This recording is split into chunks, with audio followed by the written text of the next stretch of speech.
committed to memory, so I'm going to be reading, so bear with me. Okay. Christopher Palsy Deibert has always been an overachiever. He started life hell-bent on proving to the world that humans do not actually require an esophagus. He and Amanda both like to snuggle, which is a good thing because Chris spent his formative years starved for physical contact inside of a Japanese incubator.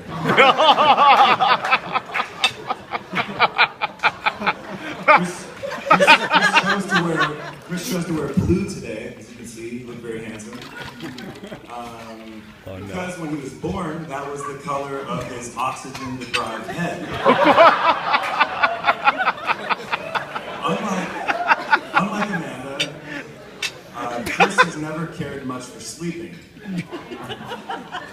As the crisscrossing railroad tracks of surgical scars on his chest and back will attest to, he spent so much time under the knife as a youngster that he now regards sleep as a precious waste of productive hours.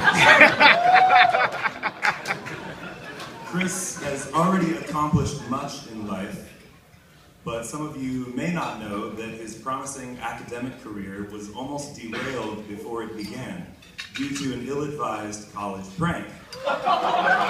Now, we all enjoyed watching him perform as a member of the Michigan marching band, mainly because he was the easy spot as the clarinet player with the permanently crooked smile. One night, the girls in the clarinet section decided to have a sleepover in the band room.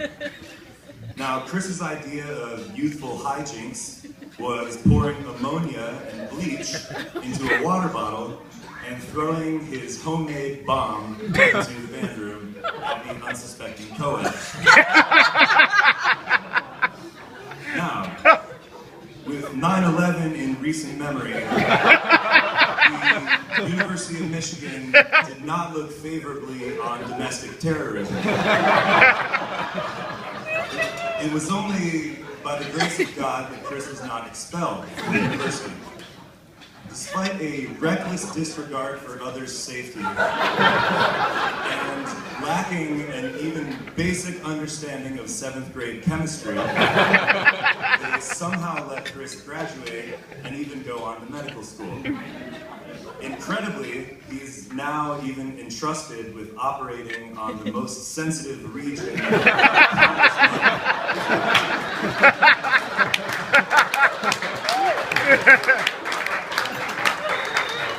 Now, a few glaring gaps in rudimentary knowledge aside, Chris is actually one of the smartest and most well-read people I know. In fact, just last week, he earned a very competitive and highly prestigious award for excellence in academic medicine. Needless to say, this was a big step up from his last prize, the first ever Pueblo Middle School Least Improved Wrestler Award.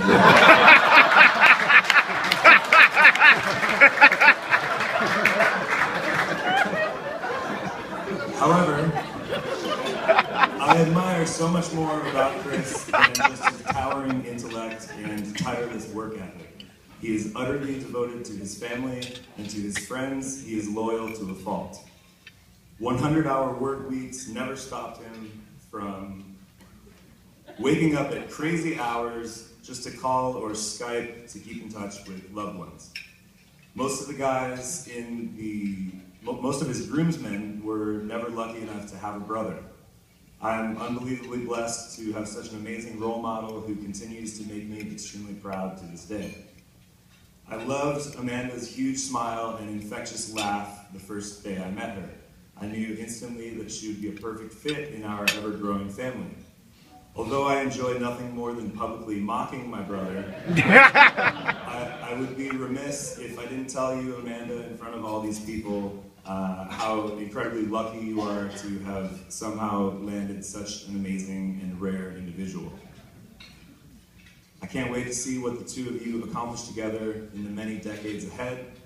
Everyone, please join me, raise a glass to my big brother, the delightfully asymmetrical Chris Deibert. Congratulations.